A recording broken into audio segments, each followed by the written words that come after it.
नमस्कार मंडळी, मी वरद विजय चव्हाण तुम्हा सगळ्यांचं माझ्या युट्यूब चॅनलमध्ये स्वागत करत आहे. मंडळी, आत्ता येईल मग येईल, आत्ता येईल मग येईल करत आज आपण फायनली आपल्या चॅनलवर एक पोल टाकला होता फुलवंतीच्या ट्रेलर संदर्भात की आता जेमतेम एक आठवडा उरलाय हा सिनेमा रिलीज होण्यासाठी आणि अजून ट्रेलर का नाही आलाय बुवा.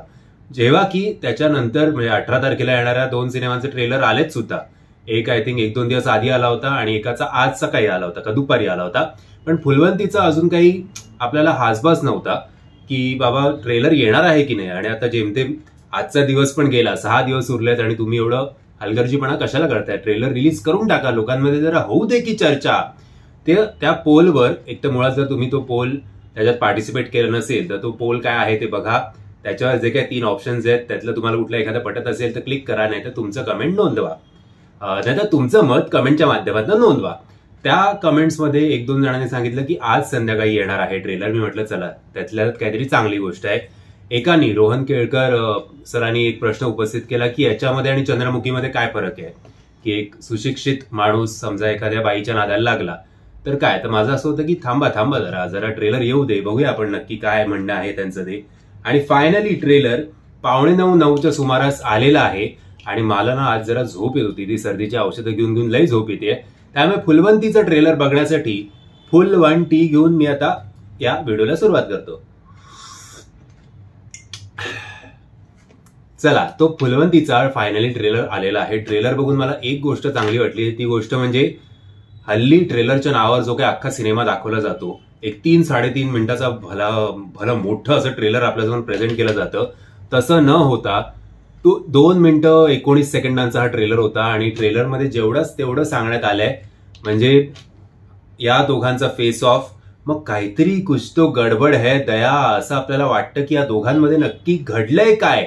असं वाटत असताना परत वाटतं अरे हा काहीतरी इगो क्लॅश आहे की काय, की हा काय फेस ऑफ आहे की काय, की हे काय बॅटमॅन आणि जोकर सारखे आहेत की काय. सो या सगळ्या गोष्टींची, या सगळ्या प्रश्नांची उत्तरं जर आपल्याला जाणून घ्यायची असतील तर आपल्याला येत्या 11 तारखेला हा सिनेमा सिनेमागृहात जाऊन बघायला हवा. सिनेमाची 2 गाणी रिलीज झालेली आहेत, ती 2ही गाणी प्रचंड गाजत आहेत. दोन्ही गाण्यांची इंडिव्हिज्युअल आय थिंक 2 मिलियनच्या आसपास व्ह्यूज आहेत. आणि हा ट्रेलर सुद्धा चांगले व्ह्यूज मिळवेल आणि प्रेक्षकांमध्ये उत्सुकता नक्कीच निर्माण करेल, याच्यात काही शंका नाही आहे. स्टारकास्ट भली मोठी आहे.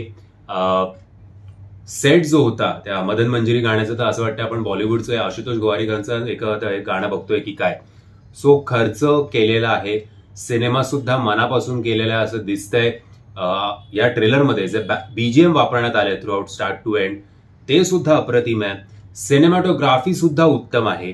मला जेव्हा ते कुछ तो गडबड है दया या झोनमध्ये आलं होतं ना, तेव्हा मला माहिती नाही का बट पिंजरा या सिनेमाची आठवण आली. आणि तसं तर आता वाटत नाही, कारण लगेचच कट टू आपल्याला दिसतं की काहीतरी फेस ऑफ आहे की काय. सो मी जरा गडबडलो तो ट्रेलर बघून. आणि प्रश्न आपल्याला पडतात आणि त्या प्रश्नांचं जेव्हा उत्तर त्या ट्रेलरमध्ये मिळत नाही ना, हेच खरं परफेक्ट ट्रेलर आहे माझ्या अंदाजे. कारण त्याच्यामुळे आपल्याला थिएटरमध्ये जावंसं वाटतं की या दोघांचं अफेअर जमलं होतं का, यांनी शास्त्री बुवानी फुलवंतीवर काहीतरी बळजबरी करण्याचा प्रयत्न केला की काय, आणि त्याचा राग किंवा त्याच्यासाठी न्याय ती मागते की काय. असं वाटत असताना दुसरीकडे नाही रे असं नाहीये, काहीतरी हे वेगळंच आहे, काहीतरी कुछ गडबड आहे त्या, असं मला असं सतत वाटतंय. का मीच काहीतरी समजण्यात कमी पडलोय की मला अजून 2 टॅबलेट्स घ्यायला लागणार सर्दी खोकल्याचे आणि मग माझं हे सगळं क्लिअर होईल, देव जाणे. तुम्हाला माझं मुळात एक तर पॉइंट ऑफ व्ह्यू कधी कधी गंडू शकतात, तर मी कुठे गंडलो असेल तर ती गाठ सोडण्यासाठी तुम्ही मला मदत करू शकता.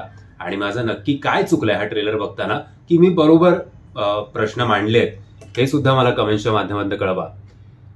मला ओव्हरऑल काश्मीरचा पोस्टर, त्याचा लुक, तो ज्या प्रकारे स्वतःला कॅरी करतोय ते जाम आवडलं. आय थिंक मेन कॅरेक्टर आहे फुलवंतीच्या अवतीभोवतीच ही कथा पेरलेली आहे. प्राजक्ता माळी सुंदर दिसतेय, गोड दिसतेय. पण माहिती नाही का, मला असं वाटतंय की हा काश्मीर महाजनीचा शो असणार आहे. त्यामुळे मी तरी खूप उत्सुक आहे काश्मीरला या रूपात बघण्यासाठी. आणि त्याचबरोबर अनेक दिग्गज आणि एक लोकप्रिय कलाकार आपल्याला या सिनेमातनं बघायला मिळणार आहेत, ज्यांचा प्रत्येकाचा एक फॅन बेस आहे. सो हा सिनेमागृहात हाऊसफुलची पार्टी लावणार आणि हा फड रंगणार, हा दरबार रंगणार असं शेवटी आपण म्हणू शकतो. आता जसे राजा त्या काळी प्रसन्न होऊन या कलाकारांना खूप काही बक्षीस द्यायचे, तसं एक प्रेक्षक म्हणून आपण फक्त एवढंच करू शकतो की फुलवंतीचं तिकीट काढून लवकरात लवकर जेव्हा पॉसिबल होईल तेव्हा हा सिनेमा सिनेमागृहात जाऊन बघा आणि तीच या प्रेक्षकांची, या कलाकारांच्या दरबारात, या मराठी इंडस्ट्रीच्या दरबारासाठी मोठी भेट असेल.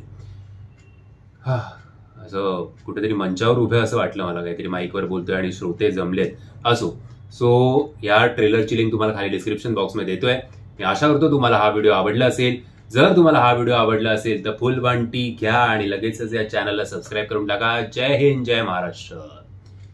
बाय.